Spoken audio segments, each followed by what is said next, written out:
Hello guys, welcome back to Sociology classes BA Part 2. Today our topic is developmental problems, development induced displacement. Okay, विकास संबंधी समस्याएं, विकास से उत्पन्न विस्थापन. Okay, development is closely related to the economic growth. P.A. Samuelson. Development is closely related to the economic growth. Okay. Samuelson ने कहा है कि विकास से संबंधित परिवर्तन मुख्यतः आर्थिक वृद्धि से संबंधित होते हैं. ओके, विकास से संबंधित जो भी परिवर्तन होते हैं वो सब किससे संबंधित होते हैं? आर्थिक वृद्धि से संबंधित. ओके, किससे होते हैं? आर्थिक वृद्धि से संबंधित होते हैं. यह एक विडंबना है कि आज जैसे जैसे हम विकास के रास्ते पर आगे बढ़ रहे हैं, इसके फलस्वरूप विस्थापन के रूप में एक नई समस्या समाज में गंभीर रूप लेती जा रही है.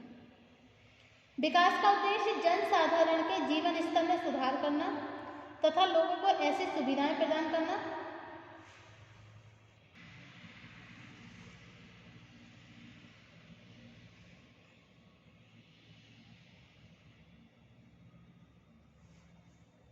जिनकी सहायता से वे सामाजिक आर्थिक क्षेत्र में आगे बढ़ सकें. 20वीं शताब्दी के आरंभ में जब वैज्ञानिक प्रगति और प्रौद्योगिक विकास की सहायता से प्राकृतिक दशाओं पर अधिक से अधिक नियंत्रण स्थापित करने में सफलता प्राप्त की जाने लगी, तो औद्योगिक, कृषि उत्पादन, परिवहन नियंत्रण, संचार, नगरीय विकास और खनिज संपदाओं के उपयोग के लिए योजनाबद्ध ढंग से प्रयत्न आरंभ हुए. इससे कुल उत्पादन, प्रति व्यक्ति आय में वृद्धि हुई, लेकिन विकास कार्यों के फलस्वरूप देश की आबादी का एक बड़ा हिस्सा अपने उस स्थान से वंचित हो गया जिस पर एक लंबे समय से वो रहता आया था, जो स्थान उसकी आजीविका का साधन था. नियोजनकर्ताओं का मानना है कि अपनी भूमि से वंचित होने वाले लोगों को उसका मुआवजा या क्षतिपूर्ति मिल जाने से वह शीघ्र ही अपने लिए आजीविका और आवास की सुविधाएं प्राप्त कर लेंगे. विस्थापित लोगों की पुनर्वास,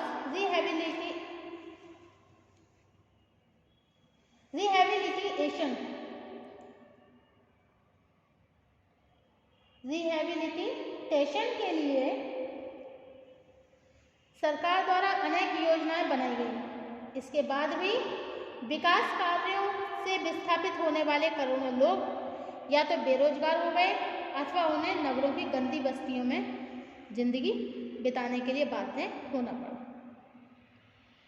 ओके, विकास से उत्पन्न होने वाली विस्थापन की समस्या को समझने के लिए जरूरी है कि सबसे पहले विकास तथा विस्थापन की अवधारणा को संक्षेप में समझा जाए.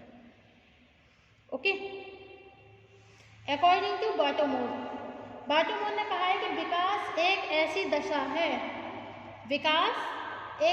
दशा है जिसमें मनुष्य अपने ज्ञान और कुशलता के द्वारा प्राकृतिक पर्यावरण के प्रभाव से अधिक छुटकारा पाने में सफल होता जाता है.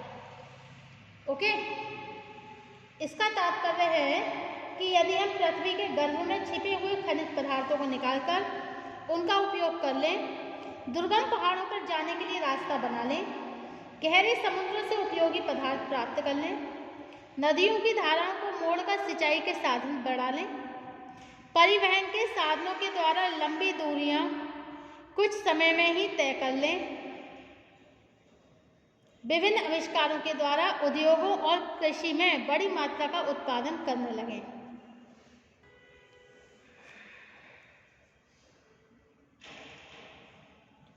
परिवहन के साधनों के द्वारा लंबी दूरियां कुछ समय में तय करने में सफलता प्राप्त कर ले। विभिन्न आविष्कारों के द्वारा उद्योगों और कृषि में बड़ी मात्रा का उत्पादन कर ले। अंतरिक्ष में जाकर उस ज्ञान का उपयोग तरह तरह की आर्थिक सफलताओं के लिए कर ले।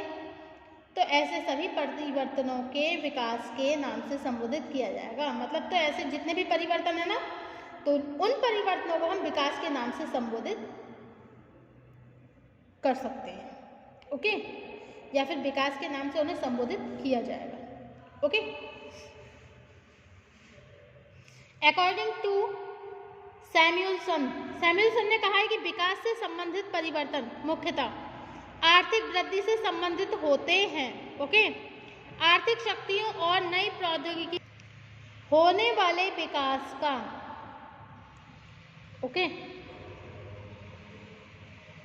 इतिहास मानव सभ्यता के इतिहास से ही जुड़ा हुआ है।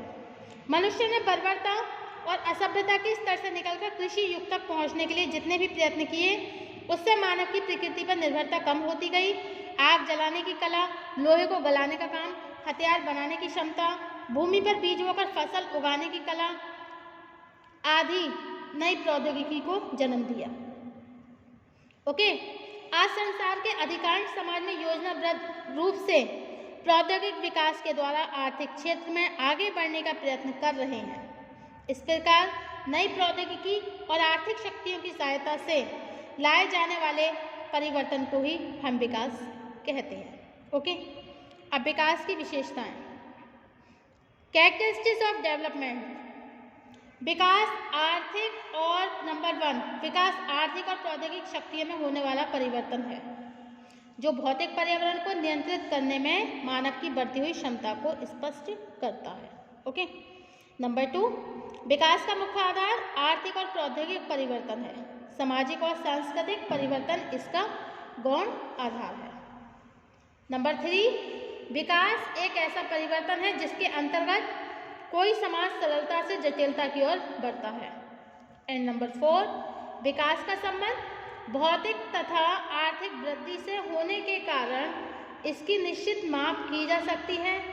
इसका तात्पर्य है कि भौतिक उपलब्धियों के आधार पर कोई भी व्यक्ति यह जान सकता है कि किसी समाज का कितना कम या अधिक विकास हुआ है। नंबर 5 है विकास नियोजित मानवीय प्रयत्नों का परिणाम है। सामाजिक और सांस्कृतिक परिवर्तनों की तरह यह कुछ आंतरिक दशाओं के प्रभाव से स्वयं नहीं होता। जैसे जैसे किसी समाज का होता है, जैसे जैसे किसी समाज का विकास होता है, उसमें नई प्रौद्योगिकी के द्वारा निर्माण कार्य और उत्पादन में वृद्धि होने लगती है। ओके,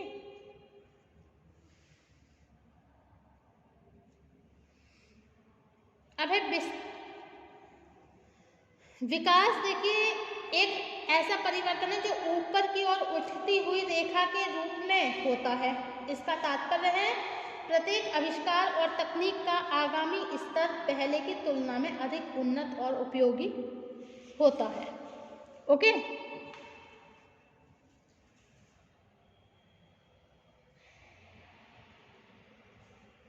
आविष्कारों में होने वाली वृद्धि, बढ़ता हुआ औद्योगिकरण, तकनीकी ज्ञान, शिक्षा का प्रसार तथा परिवर्तन के साधनों में वृद्धि विकास के मुख्य उदाहरण है।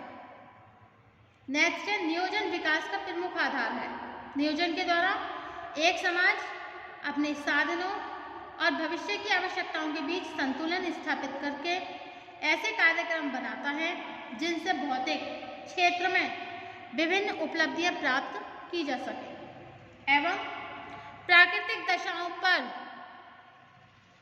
मनुष्य का अधिक से अधिक नियंत्रण स्थापित किया जा सके। ओके,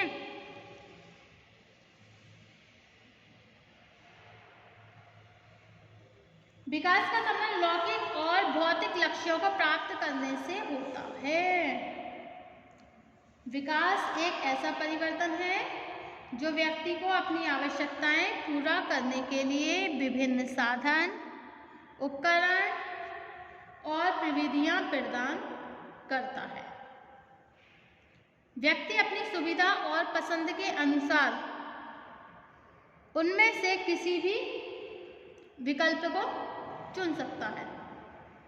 ओके,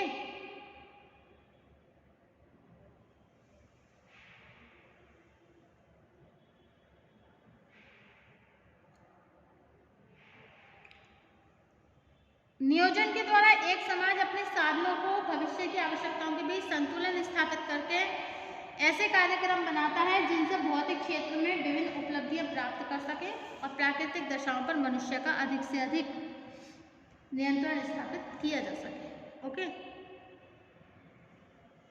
अब अनेक समाजशास्त्री यह मानते हैं कि विकास का तात्पर्य प्रौद्योगिकी की सहायता से केवल आर्थिक वृद्धि से ही नहीं होता। विकास का तात्पर्य प्रौद्योगिकी की सहायता से केवल आर्थिक वृद्धि से ही नहीं होता, बल्कि इसका संबंध एक सामाजिक नीति से भी होता है। ओके,